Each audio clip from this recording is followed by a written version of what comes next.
Nós vamos hoje tratar, irmãos, sobre conhecimento dos dons de serviço, né? Nós estamos aí na sexta parte dos nossos estudos sobre os dons do Espírito Santo. E hoje nós vamos falar sobre os dons de serviço, né? E eles são a profecia, o ministério, o ensino e a exortação, né? Para a glória do nome do Senhor Jesus Cristo. E serviço, irmãos, na Bíblia, significa ministério, né? Ministério significa serviço, servir. E serviço significa ministério. É importante a gente, já no início, a gente entender, irmãos, que Deus nos chamou para servir, né? Hoje à tarde a gente recebeu um vídeo aí no nosso grupo, você deve ter acompanhado, um rapaz falando, não adianta você estar na igreja e não ter Cristo que ainda nasceu em você, né? E uma das marcas do nascimento do Senhor Jesus Cristo em nós é o serviço, não é? E ele marcou uma coisa que eu achei muito interessante, foi assim, você fica sentado aí na igreja sem fazer nada. E uma das marcas da igreja é o serviço. E saiba que para servir não precisa estar de pé. Para servir não precisa estar no púlpito. Para servir às vezes não precisa nem falar. Na maioria das vezes não precisa falar para servir, né? Para servir tem que estar cuidando, tem que estar se importando, né? Eu conheço pessoas, irmãos, aqui na nossa igreja, que servem caladas, que nos causam um impacto gigantesco com o seu serviço, sem nunca subir no púlpito uma vez. Só o fato de estarem aqui dando suporte, né? É interessante que às vezes nós encontramos no meio do trabalho, nos trabalhos que a gente faz, pessoas que estão ali simplesmente porque elas têm uma experiência. Ela não fala nada, ela às vezes não faz nem nada lá no local de trabalho, mas ela está ali pela experiência. Por quê? Porque a hora que a coisa pega, ela dá aquele suporte, ela dá aquele apoio, que muitas das vezes é só um apoio moral. Ó, o irmão está ali, então a coisa é séria. Entende? É isso que a gente tem que entender, que Deus nos chamou para servir, e que nós entendamos o que cada um de nós precisa de fazer para o serviço, né? Quantos querem a palavra de Deus para o seu coração, digam amém. Amém. Vamos lá, versículo 6 em diante do capítulo 12 da carta de Paulo aos Romanos. De modo que, tendo diferentes dons, segundo a graça que nos é dada, se a profecia seja ela segundo a medida da fé, se a ministério seja em ministrar, se é ensinar, haja dedicação ao ensino, ou o que exorta, use esse dom em exortar, o que reparte, faça com liberalidade, o que preside com cuidado, o que exercita a misericórdia com alegria. É interessante, irmãos, e quando nós olhamos essa questão do serviço ainda no Antigo Testamento, a gente percebe uma marca muito bonita, irmãos, do povo de Israel, né? E principalmente no tabernáculo. Você lembra do que eram feitos os utensílios da casa de Deus, do que eram feitos o material dentro do tabernáculo? Lembra como é que ele era feito? Era de madeira de acácia, lembra? Revestida de ouro, não é? Então a mesa era de acácia revestida de ouro. O incensário era de madeira de acácia revestido de ouro, não é? A arca do concerto era de acácia revestida de ouro, não é verdade? Agora, do que eram feitas as paredes do tabernáculo? Quem lembra? Não, o pano cobria a parede. Os panos cobriam a parede. Ele tinha todo aquele pano por cima, né? Os 7 diferentes camadas por cima. A última era de pele de texugo, lembra? Um couro de texugo. Mas e em volta, dentro, tinha um véu, que o véu estava bordado com imagens, né, de palmeiras e etc, né? Só que por trás do véu tinha o quê? Tinha uma parede. E do que era feita a parede? Madeira de acácia coberta de ouro. Olha que interessante. O mesmo material que estava na mesa, que era um lugar de destaque, que estava no incensário, que era um lugar de destaque, que estava na arca do concerto, que era um lugar de destaque, estava na parede que estava coberta. Ou seja, na casa de Deus é todo mundo madeira de acácia, revestida de ouro. O que difere é a função. Então é importante para nós, sabemos que todos nós estamos servindo. não é? Porque quem estava na parede servia de cobertura para que a função da casa do Senhor acontecesse.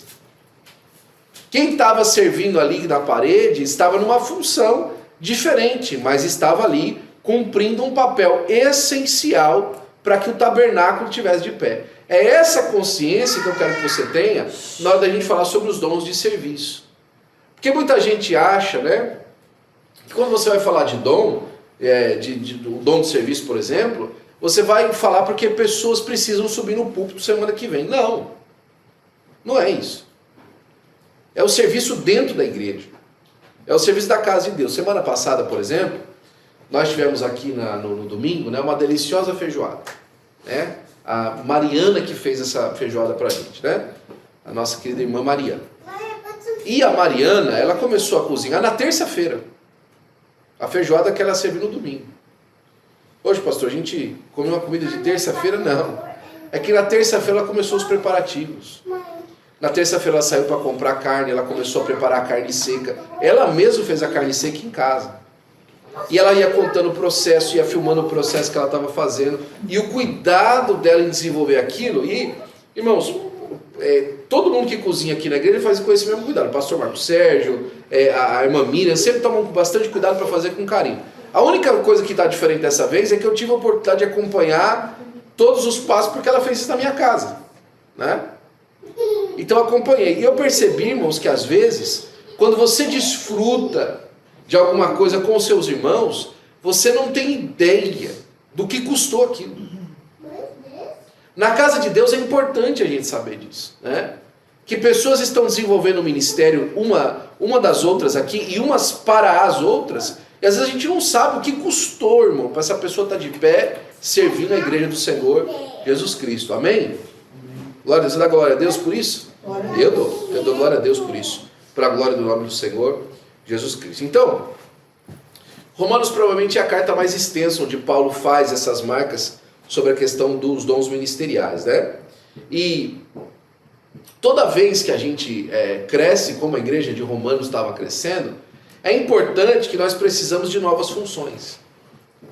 É importante para você saber que conforme Deus vai nos acrescentando pessoas, conforme Deus vai nos acrescentando novos irmãos, novas irmãs, conforme Deus vai espalhando aquilo que Ele quer fazer para nós e através de nós, Deus também vai levantando pessoas para novas funções, né?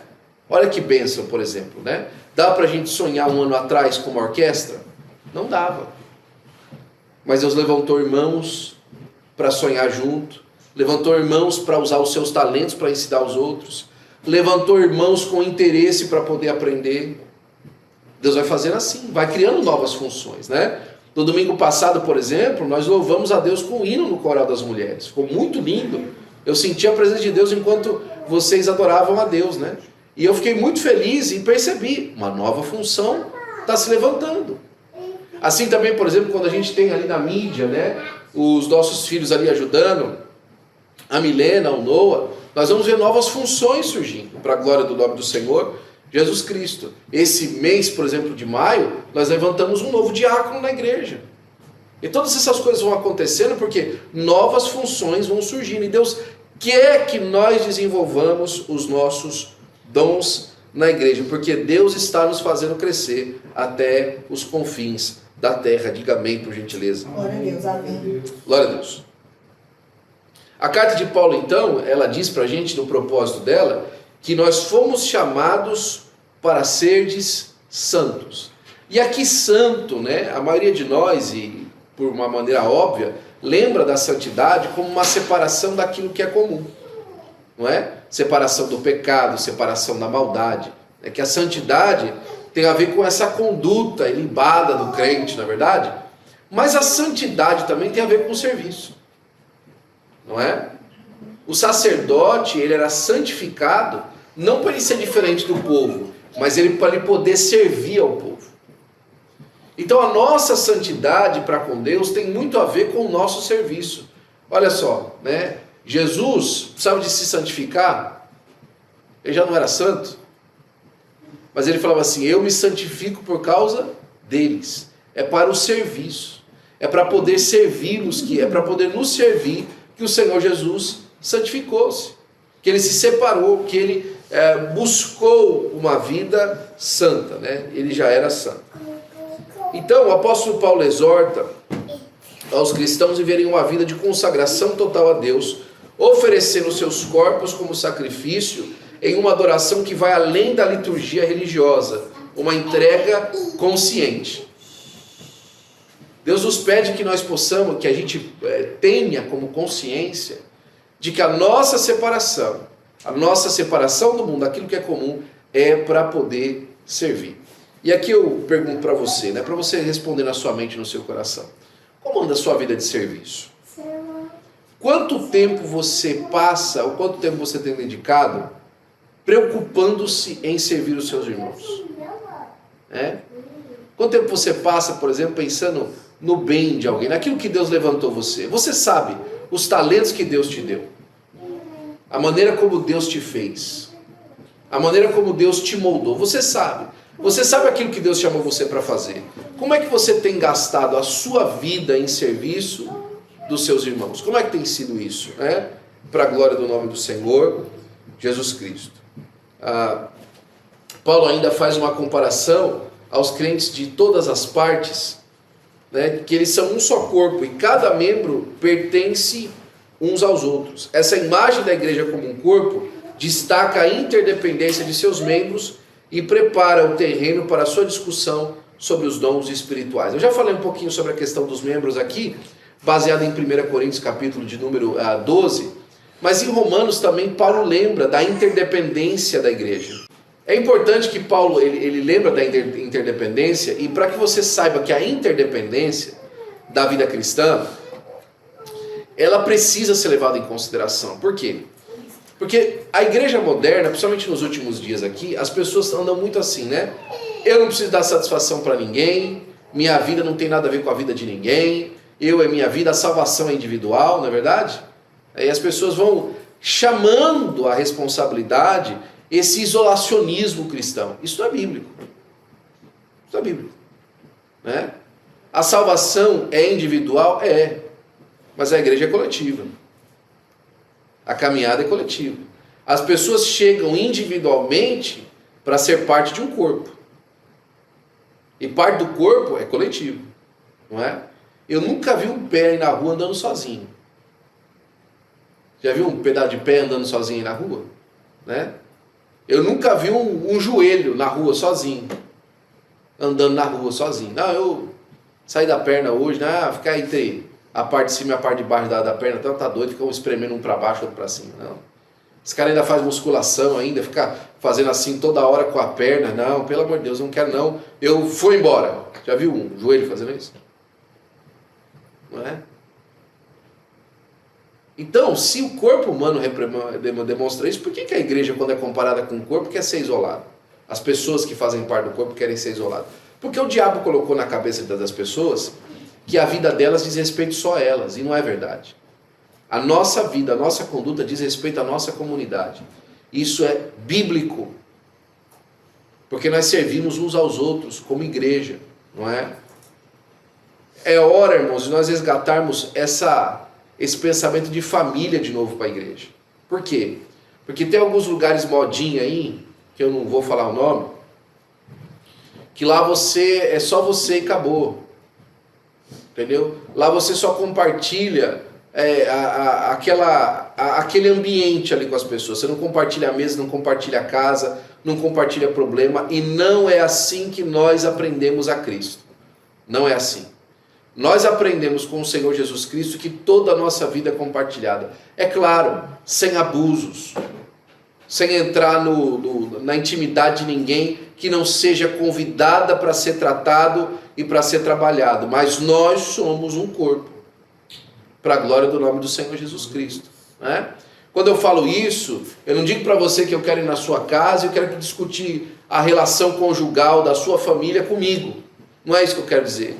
O que eu quero dizer é que nós estamos aqui para servir, que todos nós tenhamos bons casamentos, que todos nós sejamos bons pais, que todos nós sejamos felizes naquilo que é o nosso empreendimento, porque nós vamos ajudar uns aos outros. É nesse sentido, né? Para a glória do nome do Senhor Jesus Cristo. E aí nós entramos aqui nessa consciência agora dos dons espirituais no sentido do serviço. O apóstolo Paulo se dirige aos crentes em Roma, instando-os, insistindo com eles a reconhecer e utilizar os dons de Deus que Deus concedeu para a edificação do corpo de Cristo. Essa passagem serve como uma pedra angular para entender como os dons espirituais devem funcionar. Os dons, então, mais uma vez, são para o corpo. Qual que é a fonte dos dons espirituais? A fonte dos dons espirituais é a graça de Deus. A própria palavra no grego, charis, significa graça, né? E os dons são os carismas, ou os carismatas de Deus, né? São graças de Deus, são presentes de Deus para a igreja. E aí, nesses presentes que Deus dá, Deus não deu um presente só igual. Deus deu presentes diferentes para a igreja, deu vários tipos de presentes, né? É como aquele pai que distribui diferentes presentes para as crianças, para que elas possam compartilhar diferentes funções. Olha que bonito isso, não é? Sabe por que Deus deu um diferente para cada um? Para que todos nós tenhamos vários. Ele deu um para você e um para mim. Ele deu um dom para você e deu um dom para mim, para que o meu dom sirva a você e o seu dom me sirva. É para isso que Deus fez isso. Então ele não fez um diferente para preferir o outro. Não, ele fez um diferente para cada um, para preferir a todos, para a glória do nome do Senhor. Isso é muito lindo, irmãos. Isso é muita bênção para a nossa vida e para o nosso coração, né? E o propósito, o objetivo final é a edificação e a unidade da igreja, capacitando-a para cumprir a sua missão no mundo. Portanto, os dons espirituais devem ser exercidos com a intenção de servir aos outros e contribuir para o bem comum, né? O primeiro dom que a gente vai dar uma olhadinha hoje é a profecia, da palavra profeteia no grego. E ela vem, irmãos, dessa instrução divina, né? Daqueles que são levantados por Deus para exortar, edificar e consolar a igreja, né? Então, a profecia, às vezes, também é tratada como o dom da palavra, em algumas percepções. Porque ela é uma instrução de Deus para o povo. Aqui não é o dom da profecia, mas não é o dom de profecia, mas é o dom da profecia. É diferente. O dom de profecia é quando Deus abre aquele oráculo divino para tratar alguma coisa sobre a vida do crente ou sobre a vida da igreja. Aqui não. Esse aqui é o dom da profecia, de dar instrução, guia à igreja sobre o que vai acontecer, né? É a palavra profética. É a palavra que dá, por exemplo, o tom pelo qual a igreja vai servir no próximo tempo. Entendeu? É diferente. É por isso que ele compara aqui que nós tenhamos que estar fundamentados nos apóstolos, no fundamento dos apóstolos e dos profetas. Por quê? Porque os apóstolos representavam essa palavra que Cristo havia dado para a igreja naqueles dias. Então quem tinha a palavra de guia para a igreja como comunidade eram os apóstolos. E também aqui os profetas, sempre lidando com os profetas do Antigo Testamento, mas considerando que os apóstolos eram profetas para aquele tempo. Eles davam, por exemplo, aquilo que a igreja, eles davam o tom da igreja. Como é que a igreja se comportava, como é que a igreja deveria ser. Isso era uma profecia, uma instrução de conduta para a igreja, para a glória do nome do Senhor Jesus Cristo. Então, por isso que aquele que profetiza, a palavra do Senhor diz, né? Está lá no Romanos capítulo 12, versículo 6. Se a profecia seja segundo a medida da fé. Que a pessoa profetize, que ela dê a instrução dela para a igreja como uma profecia, tendo fé que é aquilo que Deus quer que aconteça. Entendeu? Esse aqui é uma coisa interessante, porque quem está usando da palavra, irmãos, para guiar o povo, ele não pode ter dúvida sobre o que ele está falando.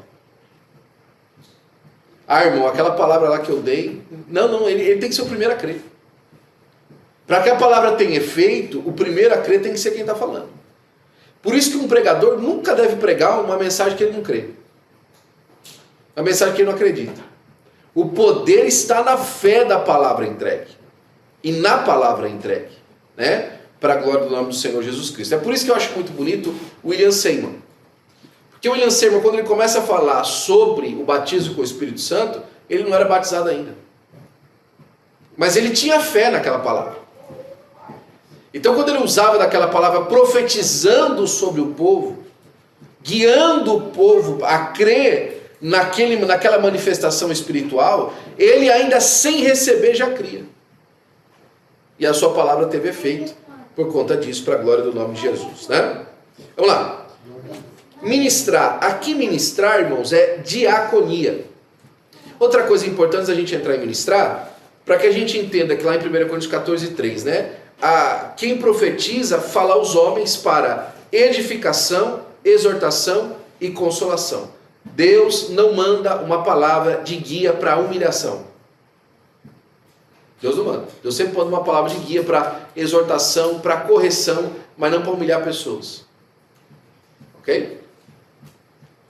Ministrar, diaconia, é uma palavra genérica usada para ampla variedade de ministérios. É a diversidade de ministérios, mas o Senhor é o mesmo. Aqui, a palavra diaconia fala que dentro da diversidade de ministérios, ela lembra a nós que o exercício, né, dos apóstolos, o exercício ministerial que os apóstolos tinham, era diferente do ministério do diácono, que também era um serviço às mesas.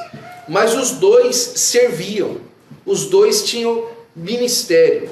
E o convite para quem ministrava, o convite do Senhor para quem estava ministrando, né, era que ele fosse feito com muito cuidado, que ele fosse feito com muito amor, né? Que ele não fosse feito de qualquer jeito, que ele fosse entendido que era uma necessidade, ok?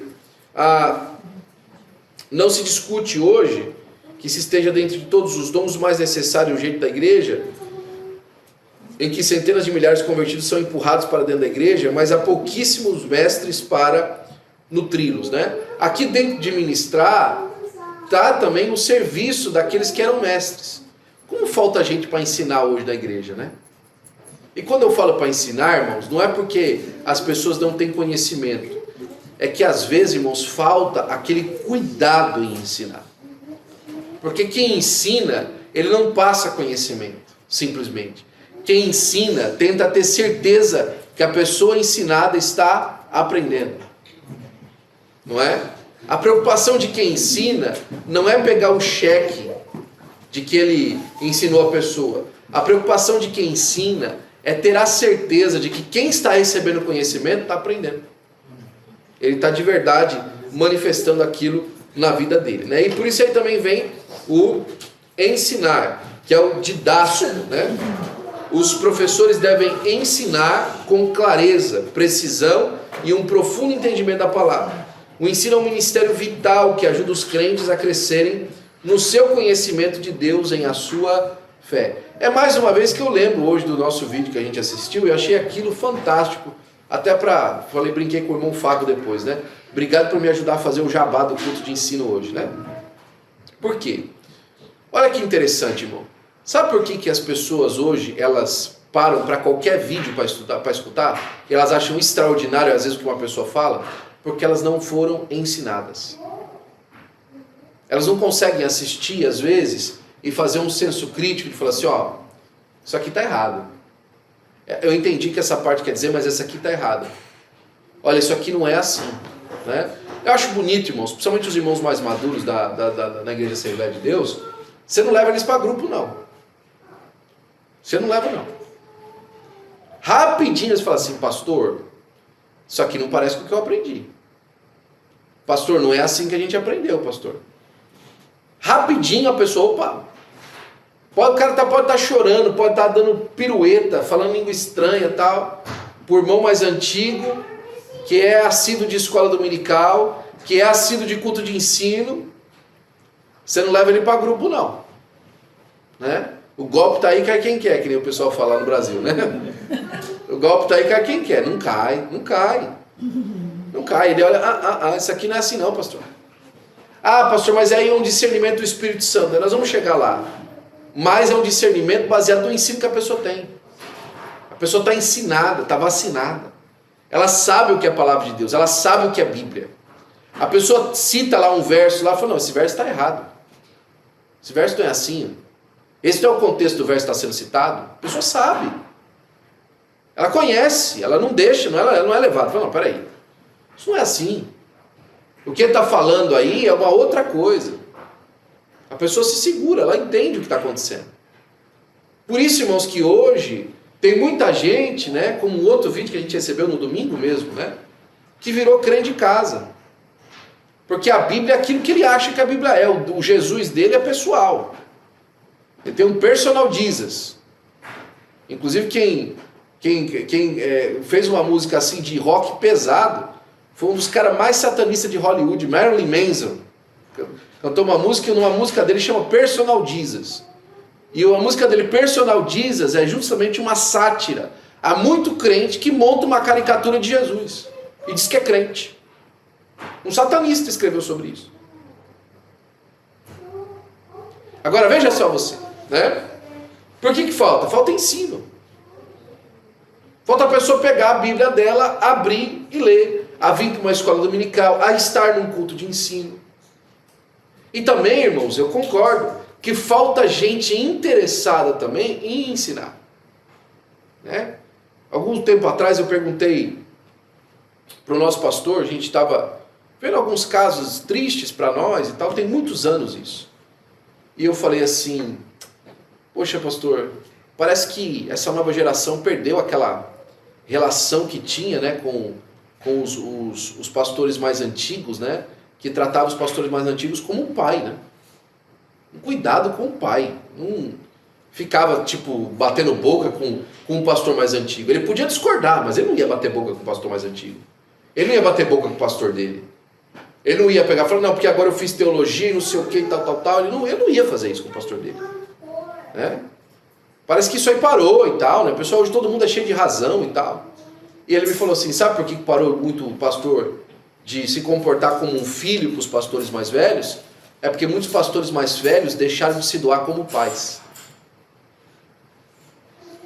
Se entregar como pai desses obreiros mais novos. Nosso pastor falou naquele momento. E o que eu percebo, irmãos, é que falta muitos de nós nos doarmos como irmãos mais velhos dos irmãos mais novos. Tem muita gente da igreja, irmão, que, olha, paga um boi para não se envolver no problema de ninguém, né? E paga uma boiada ainda para ficar longe. Só fala, paga um boi para não entrar na briga, mas uma boiada para não sair, né? Mas é o contrário, não quer se envolver com ninguém.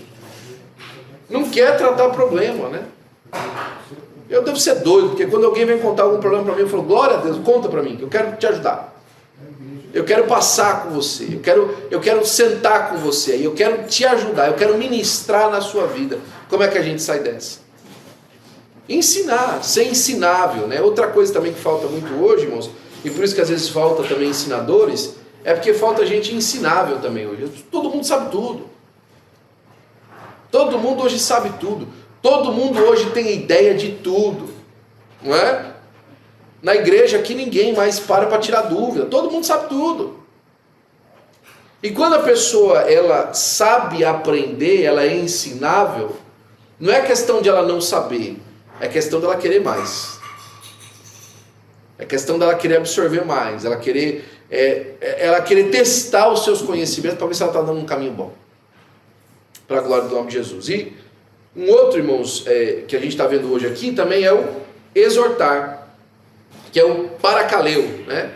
É um verbo que contém um amplo espectro de significado, desde encorajar, exortar, até confortar, conciliar e consolar. Esse dom, olha só quantas palavras com, né? Com é porque ela é para dentro. É porque é consigo, né? Que ela inclui, né?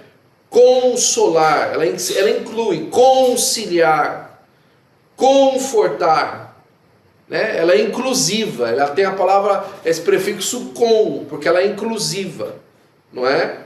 Esse dom pode ser exercido ou a partir do púlpito, esse dom pode ser exercido ou a partir do púlpito ou da tribuna, mas não precisa necessariamente. O mais comum, porém, é usado por detrás dos bastidores, na forma de dom de aconselhamento, não é? Irmão, tem pessoa que eu ligo só para conversar. Só para... quero gastar uma ideia aqui. E aí eu vou lá conversar com alguém, para que a pessoa me aconselhe naquela ideia, não é? Alguns irmãos que eu faço isso aqui na igreja. Eu pego o telefone e falo, bom, eu estou pensando em fazer assim, assim, assim e tal. Queria a opinião do irmão, o que o irmão acha? Né? O que a irmã acha da gente fazer assim?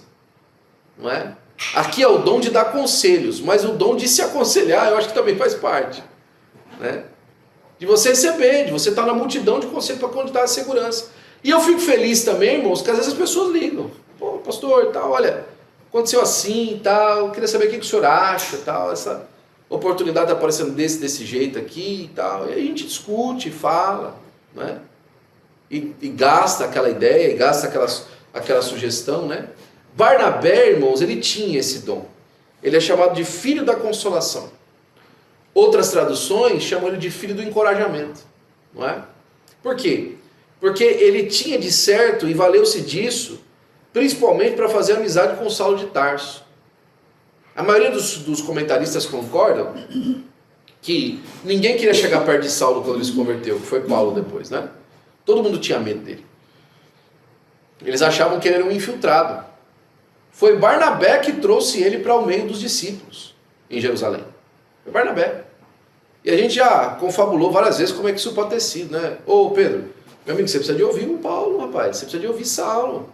Aconteceu de verdade com ele. Eu vou trazer ele aqui e tal, para sentar com vocês e conversar. Não, a gente precisa dar uma oportunidade para ele. Não, não é assim não. Né? E talvez chegava para Paulo e falava assim, não, Paulo, não fica triste não. O pessoal tem medo, mas eles vão te entender, eles vão conhecer você. Você vai ver só. Vai dar tudo certo. Tal, né? Tanto que é que todo mundo concorda que o principal pessoa na formação do ministério de Paulo foi Barnabé. Barnabé que saiu. Inclusive a primeira viagem, né, missionária de Paulo, ele foi acompanhando Barnabé. Foi Barnabé e Saulo. Não foi Saulo e Barnabé. Depois, as outras viagens, ele foi sozinho. Mas a primeira viagem, ele era companheiro de Barnabé. Não era Barnabé que era companheiro de Saulo, era Saulo que era companheiro de Barnabé. Era Barnabé que dava as diretrizes. Né? Era ele que liderava o negócio ali e tal. Né? Barnabé que fazia isso. Agora, olha que interessante isso, né? Eu acho isso muito bonito. Atos dos Apóstolos, capítulo de número 13, conta a história, né? Conta o relato de quando Deus levantou Barnabé e Saulo. Tá? E o nome de Barnabé não era Barnabé. Ele era José, natural de Chipre, né? Também chamado. Tem até um hino como tem que falar assim: era o seu nome Barnabé, José, natural de Chipre, né? Também chamado de José das Consolações. Tem um hino que fala assim, né? Agora olha que interessante. Atos capítulo número 13.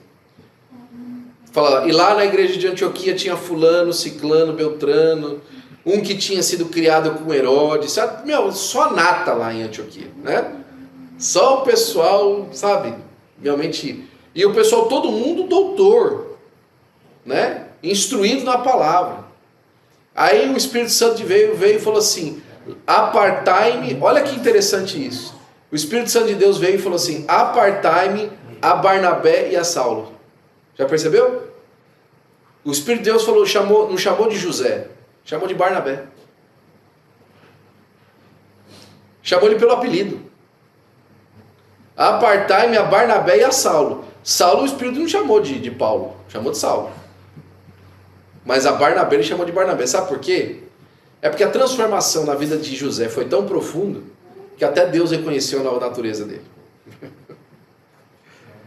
Até o Espírito de Deus falou, essa natureza nova aí é minha, vou dar para ele um novo nome, vou chamar ele pelo novo nome dele. Né? Chamou ele de Barnabé. Glória a Deus por isso. Né? E aí ele tinha esse dom, e ele manifesta esse dom. Né? E é por isso, irmãos, que no caso aqui que a gente vê, por exemplo, a primeira coisa aqui, a atitude no serviço do exercício dos dons. E a gente já está começando a terminar. A atitude no serviço dos dons. Paulo enfatiza que a atitude com a qual o crente deve exercer seus dons, seja profetizando, seja ensinando, encorajando, contribuindo, liderando ou mostrando misericórdia, a atitude deve ser de amor e humildade.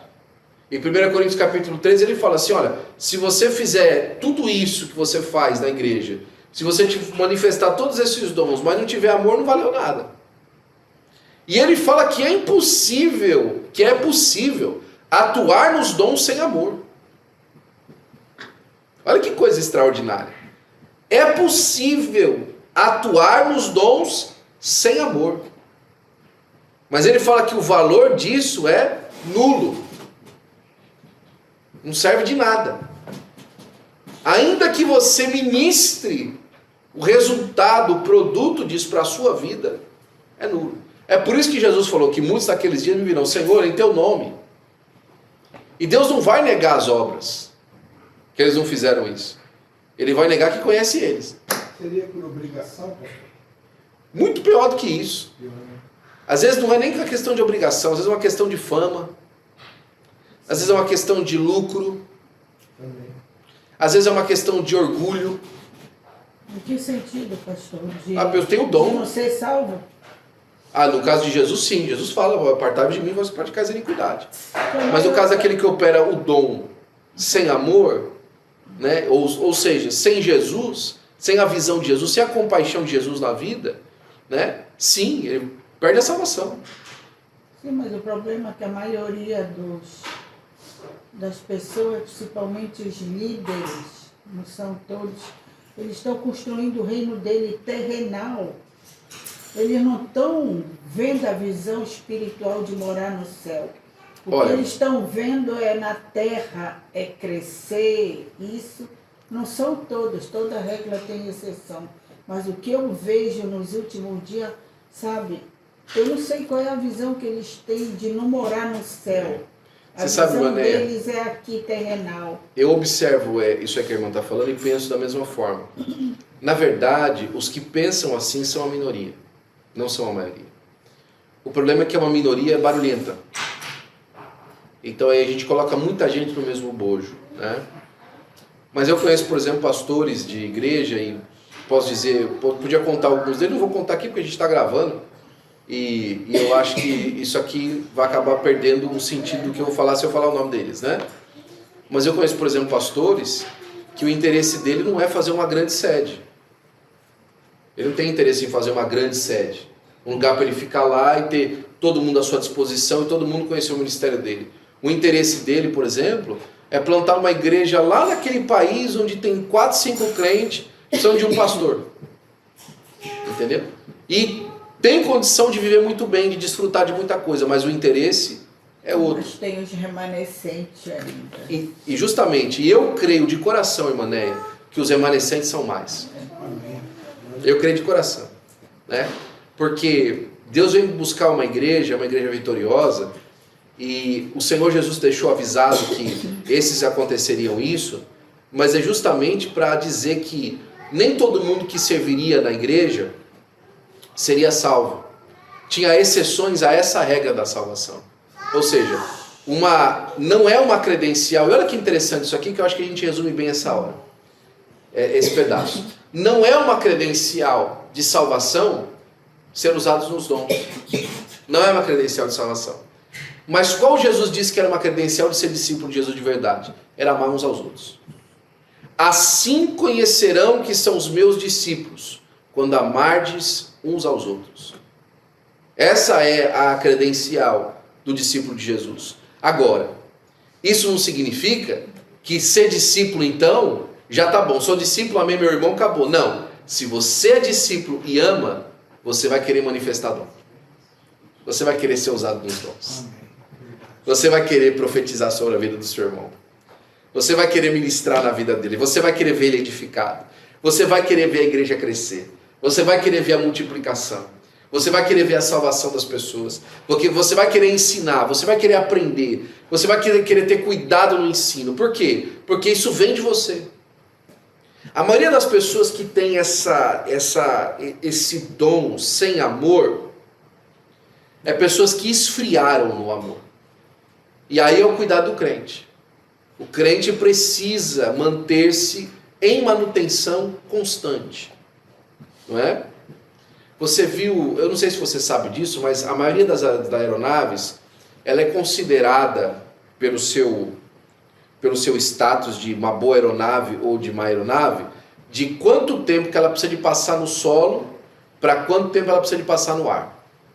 Que ela pode passar no ar. Porque toda aeronave precisa de um tempo de manutenção em solo para que ela possa ter tanto hora de voo. Isso é para toda aeronave, não é? Nós precisamos de ter sempre o nosso tempo de manutenção para que as horas de voo não sejam, não tenha uma disfunção aí na hora de voo, né? Que você possa ter tempo suficiente, né, no voo. Agora, olha que interessante aí na continuação.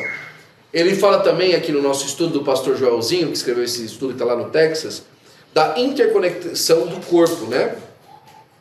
Mais uma vez ele lembra dessa metáfora, assim como o corpo humano tem diferentes partes, diferentes funções, o corpo de Cristo também tem vários diferentes dons. Essa interconexão que a gente já falou, promove um senso de comunidade e dependência mútua, onde a contribuição de cada pessoa é valorizada. Irmão, nunca desvalorize a contribuição mínima de uma pessoa na igreja. E eu não estou falando de dinheiro. Eu estou falando às vezes de uma pessoa que chega na igreja e fala assim, pastor, olha, estava sujo ali, eu dei uma limpadinha ali no chão e tal, né? Eu acho bonito, irmão. Semana passada a gente terminou de comer, e aí a gente fica atendendo um irmão, conversando com um, conversando com outro, e a gente começa a perceber o movimento dos irmãos na igreja, né? Já chega um com um pano, começa a limpar a mesa, já vem a gente vai na cozinha ali, tá aquela muvuca, as irmãs limpando as coisas, lavando. Para pegar os pratos. Às vezes a gente tá terminando de comer, aí a irmã passa, pega o prato que tá indo pro lixo já descartável. É tão bonito ver isso, irmão. E a gente reconhece que isso é feito com amor. Pelo amor à igreja, pelo amor das coisas da casa de Deus, né? E muito mais do que isso, quando alguém chega para você e, por exemplo, fala assim, pastor, olha, orei pelo irmão. Orei pelo irmão, eu estava com o irmão no coração e senti de orar para Deus abençoar. E às vezes não é nenhuma questão ruim. Pastor, orei pelo senhor hoje, olha, deu vontade de orar em você para que Deus te abençoasse. Eu quero ver você se abençoar, né? Dá uma palavra de bênção às vezes para alguém. Aí eu falo assim, olha, vou dizer para você, eu amo muito você, viu, meu amigo? Você é uma bênção para mim, para minha casa, para minha família. E eu tenho muito amor por você, para a glória do nome do Senhor Jesus Cristo. Então existe para nós um chamado para ação. Paulo quer e ele encoraja os crentes a usar ativamente seus dons e não deixá-los adormecidos, né? Se Deus lhe chamou para servir na casa de Deus, sirva. O que você precisa para servir? Faça o que você precisar e sirva. Seja um servo, né? Seus dons, encontrar maneiras de usá-los na sua igreja local. E aí a gente tem um papel importante, acho que não é simplesmente importante, mas é fundamental, do Espírito Santo de Deus, não é? O Espírito Santo é aquele quem dá o dom e o capacita. Paulo explica que é o Espírito Santo que distribui os dons a cada crente conforme ele deseja. Então, é muito bonito isso, irmãos. O Espírito Santo passando na igreja, ele olhando, olha, a Ana vai ser bênção em ensinar. Eu vou deixar aqui ela com o ensino. Aí passa a irmã Néia, olha, a irmã Néia é profeta, eu vou dar para ela uma palavra de profecia. Ela vai sempre ter uma guia abençoada para a igreja. Aí vai andando na igreja tal, aí vem o pastor Marcos Sérgio, ó, pastor Marcos Sérgio é um exortador, eu vou capacitar ele na exortação. E vai passando em cada um de nós, irmão Paulo, vê a gente, nos vê na nossa condição e capacita, né? E às vezes o Espírito de Deus tem umas coisas muito engraçadas, que ele olha pra gente e fala assim, olha, uma coisa que jamais vão pensar dessa pessoa é que ela seja um ministro. Então vou usar ela no ministério. Porque a palavra de Deus fala que Deus chama as coisas que não são como se já fossem. Justamente, né, na versão de Minas Gerais, né, Deus, lá na versão Almeida Revista e Corrigida, fala que para confundir as que são, né? Mas lá na Bíblia de Minas Gerais é para dar barulho de trem na cabeça do povo. Parece que Deus faz assim, né? Ele muda as coisas para dar barulho de trem na cabeça do povo. O povo não saber o que Deus está fazendo. Para não entender. Para que seja manifestada a glória de Deus. Para que fique evidente que é Deus quem levantou, que é Deus quem fez. É por isso a importância, por exemplo, do discernimento da vida do crente. Ele é crucial. Os crentes devem buscar entender os seus próprios dons e os dons dos outros. Isso envolve oração, reflexão e orientação de cristãos maduros. O discernimento ajuda a garantir que os dons sejam usados de maneira apropriada em alinhamento com a vontade de Deus. O impacto na igreja e no mundo, né? São exercícios de acordo com os princípios que Paulo delineia. A igreja se torna uma comunidade vibrante e dinâmica, onde cada membro está ativamente contribuindo para a missão de Deus. Ou seja, o que o Espírito de Deus quer é que Deus te use. Ele quer ver você sendo usado. O Espírito de Deus está incentivando você, a hora que você chegar lá no trabalho, a hora que você estiver no meio do mercado, a hora que você estiver no meio das pessoas, você ser usado por Deus. Esses dias atrás, eu vi o vídeo de uma moça que estava no supermercado e chegou para uma senhora e falou assim: olha, Deus me mostrou que a senhora está com um problema na mão e eu quero orar pela sua mão. E a mulher era crente. Essa mulher caiu num poder dentro do supermercado e começou a cantar, e Jesus está aqui, glória a Deus e tal, e foi uma bênção. Eu amo gente doida assim. Eu acho uma bênção gente doida desse jeito, né? Eu quero ser doido assim, de poder falar para as pessoas, né? De poder ministrar na vida das pessoas. Eu tenho uma mania que eu faço há muito tempo. Toda vez que eu vou conversar com alguém a primeira vez, né, eu falo assim: você já ouviu as notícias hoje? Aí a pessoa: ai meu Deus, o que aconteceu? Eu falei: Jesus te ama. Essa é a melhor notícia que você pode receber. E ali eu começo a falar de Jesus para a pessoa. Outra frase que sempre chama a atenção das pessoas, né? E aí, tudo bem com você? Eu estou muito melhor do que eu mereço. Eu estou muito melhor do que eu mereço. Não é raras as vezes. Eu lembro de uma vez que foi assim, muito clara assim no Costco. Estava saindo do Costco e aí a pessoa falou assim: e aí, tudo bem? Como é que você está? E estava me cumprimentando na saída. Eu falei: eu estou muito melhor do que eu mereço. A pessoa falou: não fala isso não. Como assim você está melhor do que você merece? Não, nós merecemos coisa boa. Nós merecemos, não. Não fala assim não. Eu falei: não, eu falo. Sabe por quê? Porque a Bíblia diz que nós merecíamos o inferno. Mas a graça de Deus se manifestou, trazendo salvação para mim e para a sua vida. Eu estou muito melhor do que eu mereço. Jesus me salvou. Uma oportunidade que você acha de pregar o Evangelho, de manifestar a graça de Deus na vida da pessoa, né? Deus nos chamou para nós distribuirmos com os dons às pessoas na sua necessidade. E aí, vamos ser eficazes então para servir a Deus e uns aos outros, contribuindo para o crescimento e a unidade da nossa igreja? Amém? Então vamos ficar de pé mais uma vez e vamos fazer uma oração. Nessa oração, eu vou pedir para Deus, para que Deus te levante com dons na sua vida, para que Deus distribua dons na sua vida, para que Deus te dê o dom de exortar, o dom de ministrar, né? O dom de servir na casa de Deus, o dom do ensino, o dom da profecia, que Deus te use como profeta de Deus para aqueles que precisam de uma guia, de uma salvação, de uma palavra de Deus. Pai, no nome de Jesus, teu Filho, Senhor, que eu quero te agradecer pela bondade do teu coração de estarmos aqui diante de ti. E, Senhor, e agradecer, Pai, por essa palavra poderosa, Senhor, Pai, que nós recebemos hoje, Senhor. Pai, eu quero apresentar a vida da tua igreja, Senhor, Pai. Os teus filhos precisam, Senhor, Pai, e querem, ó Deus, ser usados por ti, Senhor. Os teus filhos, ó Pai, querem receber de ti dons, ó Senhor, Pai. Passe em revista na vida da tua igreja, Senhor, Pai. Distribui os dons daqueles que estão aqui, Senhor, daqueles que estão pela internet, Senhor, Pai. Distribui os dons, ó Senhor, Pai, no meio da tua igreja, Senhor, Pai. Multiplica, Senhor Pai, a tua igreja, Senhor Pai, no sentido dela poder ministrar, Senhor, dela poder servir, ó Deus, dela poder, Senhor Pai, exortar, ó Senhor Pai, dela poder profetizar, Senhor.